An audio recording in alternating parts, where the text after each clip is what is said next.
In front of me is OPPO RENO12 FS, and today I would like to show you how you can change this device's theme.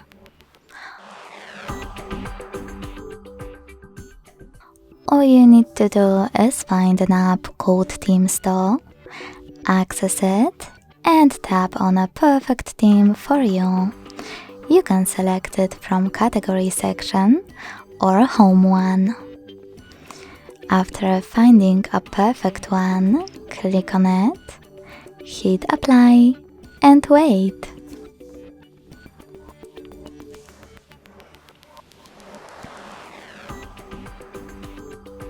As you can see, after a couple of seconds, theme of my device has changed.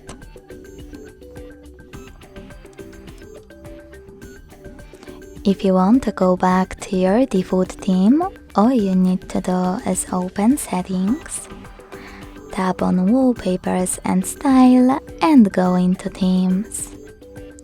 Then click on Default Theme and hit Apply.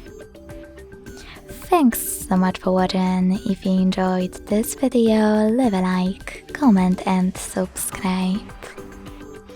Bye!